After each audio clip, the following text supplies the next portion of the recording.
My family predicted I'd come crawling back in a month, but 9 years later, they were demanding $3,800 for overdue mortgage payments and acting like I was their financial lifeline. I didn't plan to share my story online, but seeing others post similar experiences here made me think writing it out might help me process, or maybe help someone else dealing with family drama. I'm not sure. Anyway, here's my story. I'm Keisha, 26 years old now. This all started when I was 17, in my junior year of high school. I wasn't the perfect child my parents envisioned. My dad worked at a factory, and my mom was a front desk clerk. We weren't rich, but we got by in our small town. They had my life mapped out.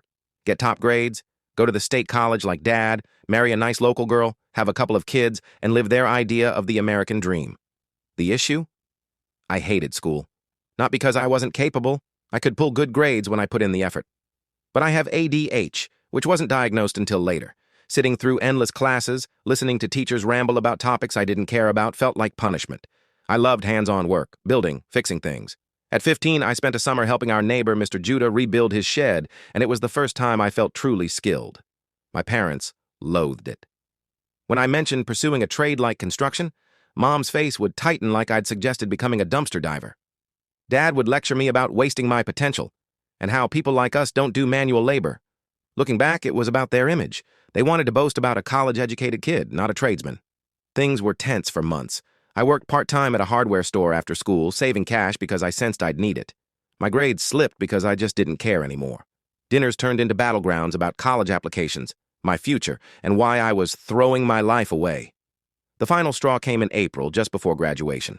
I'd been accepted to the state college and my parents were nearly done with the paperwork, but I'd also applied to a trade school for construction.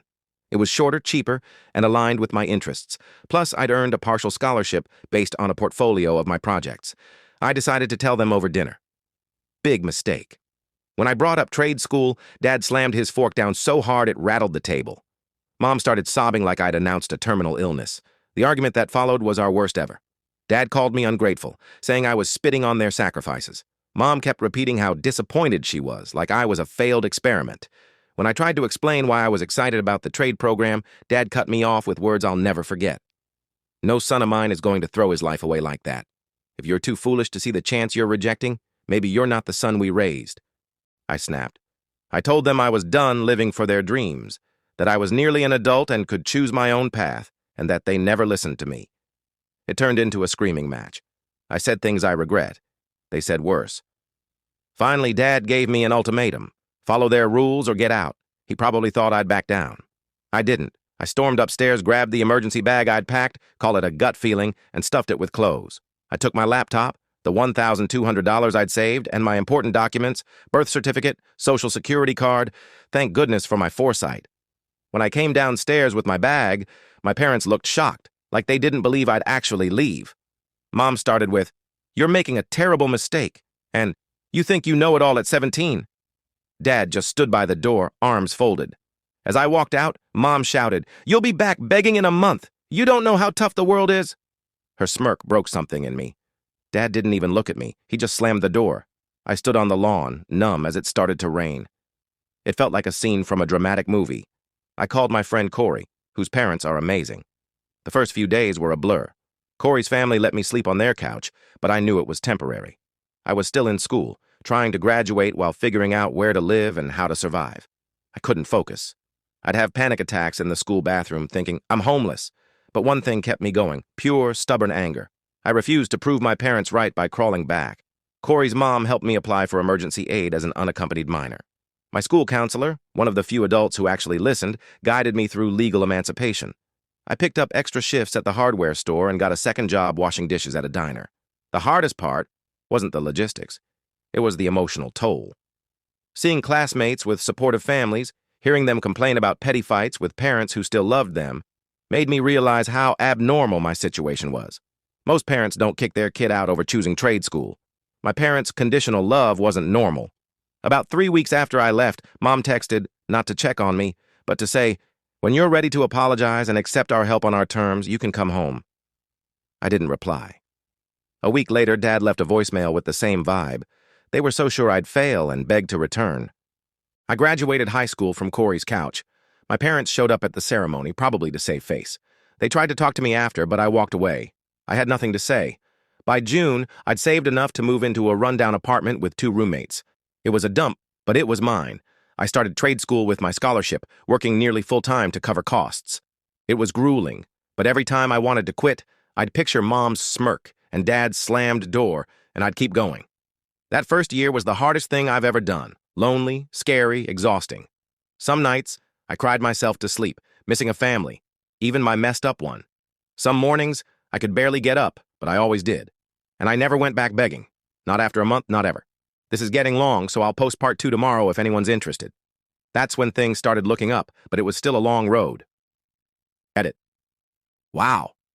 I didn't expect this to resonate so much. Thanks for the support. Part 2 is coming tomorrow. Update 1. Part 2. Thanks for the comments on my last post. I didn't expect so many people to relate. Here's where I left off. The first few months on my own were brutal, no lie. After staying at Corey's for a bit, I found a cheap apartment with 2 guys, Marcus and Tyler. Marcus worked nights and was barely around. Tyler had his own issues but paid rent on time, so I didn't care. The place was a nightmare. Cockroaches owned the kitchen, the shower would go freezing mid-rinse, and the walls were so thin I knew way too much about our neighbor's drama. But it was my space. As long as I paid my share, no one could kick me out. I was juggling 2 dead-end jobs, hardware store evenings and diner weekends, while attending trade school. I slept maybe 4 hours a night. My diet was ramen, eggs, and leftover diner food. I dropped 20 pounds in months, looking like a zombie most days. Seeing Instagram posts of my peers at college parties or family trips while I was counting quarters for the bus or laundry felt surreal. My parents kept reaching out, always with the same tone. When are you done with this nonsense and coming home? Their help meant their plan. They never asked if I was okay, like if their teenage son was eating or surviving in a roach-infested apartment. Nope. Just, when are you admitting you failed? About 3 months in, Dad showed up at the hardware store. I was restocking screws when a coworker said some guy was asking for me. I peeked and saw him, looking out of place among the tools. I hid in the back until he left. I watched him linger in the parking lot for 15 minutes before driving off. He never came back. Things shifted around 4 months in. A regular at the store, Santiago, came in for specialty parts. I not only found them, but explained how to use them, even sketching a diagram. Turns out he did home renovations, kitchens, bathrooms, that kind of thing. He was impressed and asked if I'd considered working with him on projects. The pay was better than the store, and it tied directly to my trade school lessons. It felt like my first real break.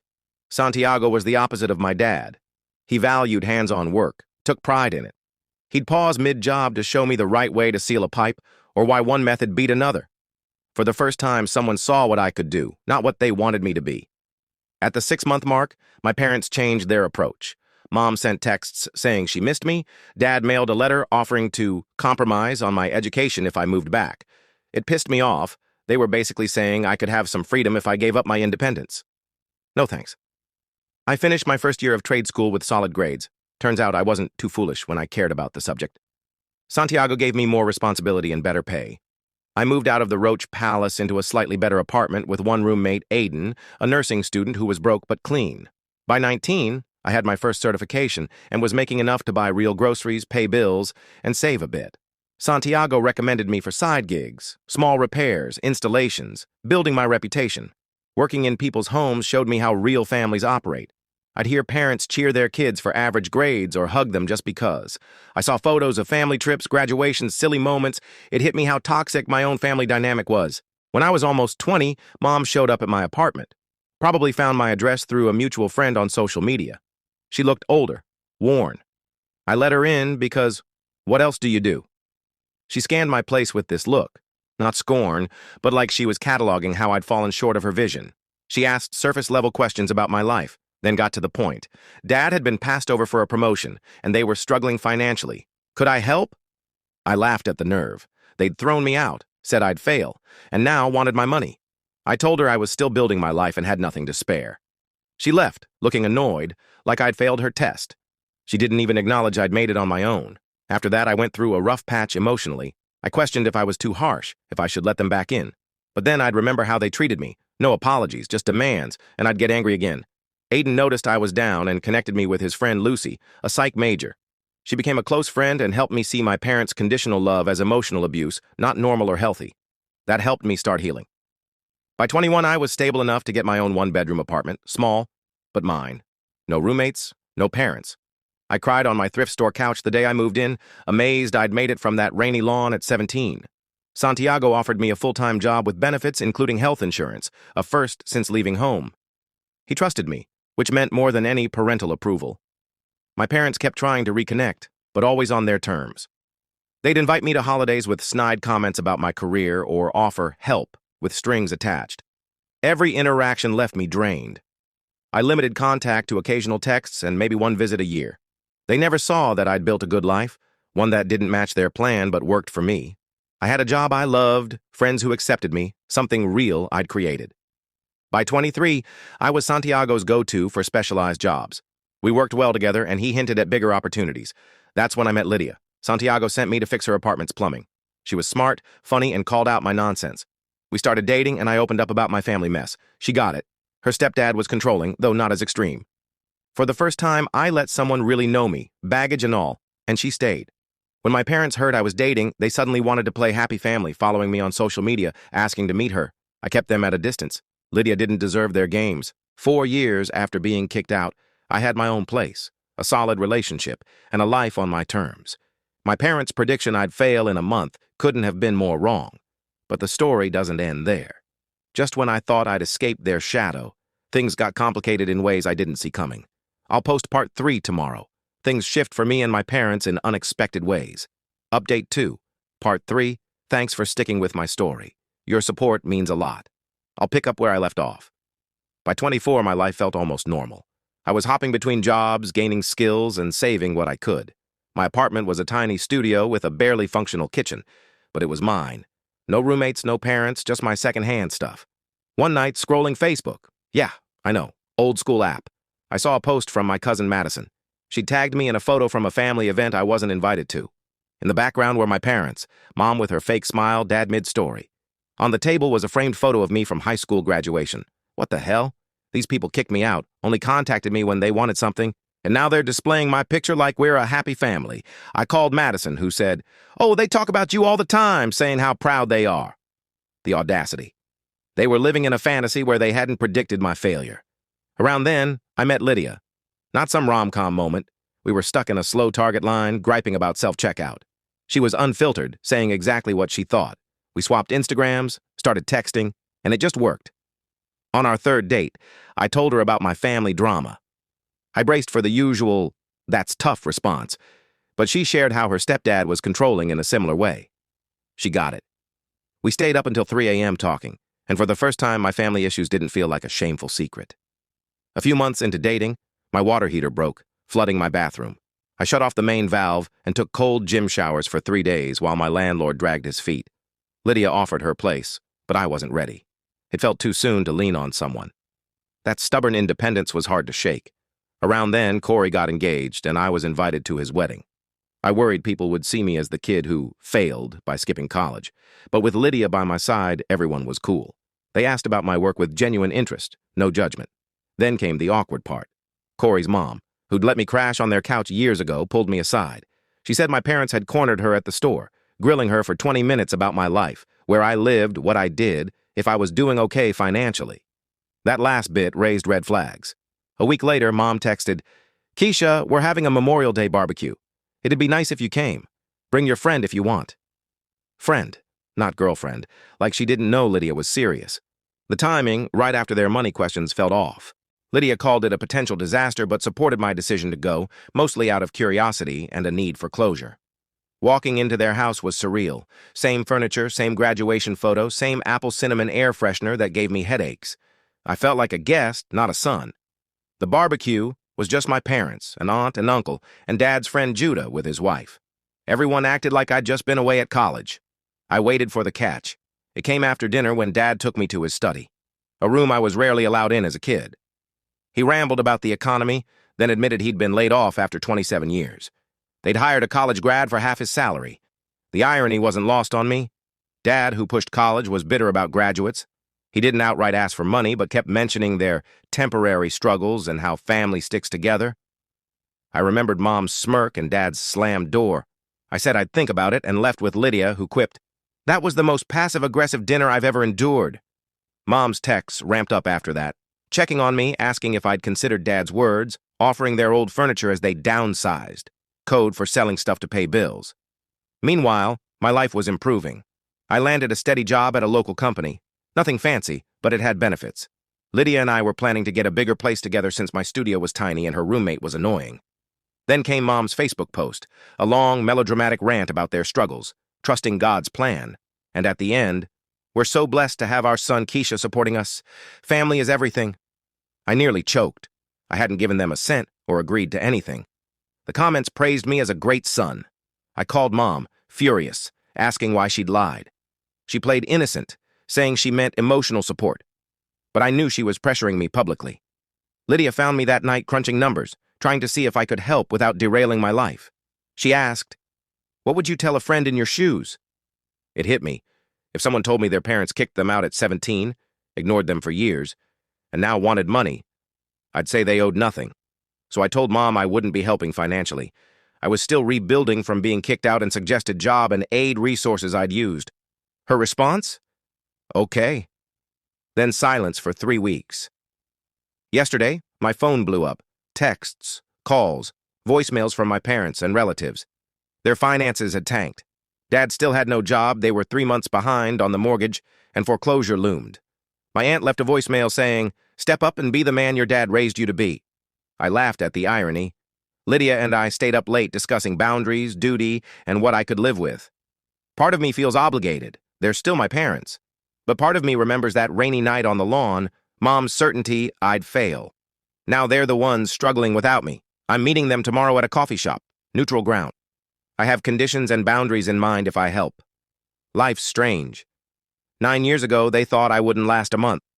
Now they're the ones who can't manage. Karma or the universe's twisted humor? I'll update after the meeting. Thanks for reading and for the support.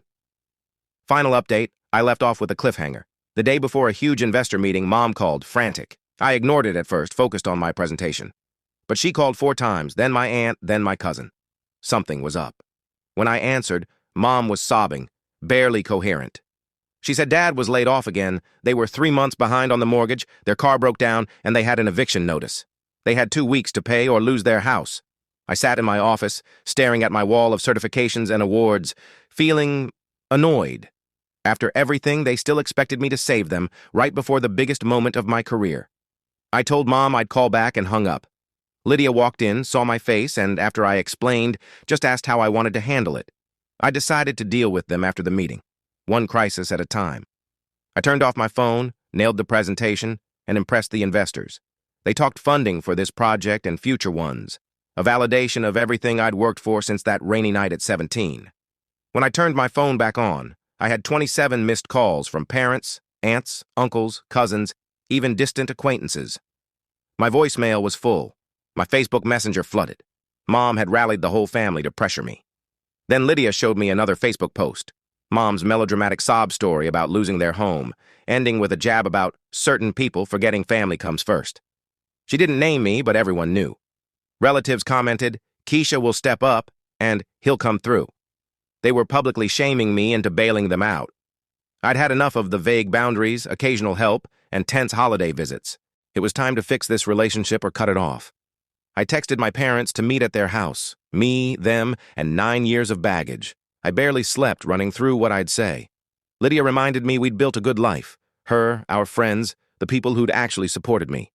That gave me strength. The next morning, I drove to their house, calmer than expected. Their neighborhood had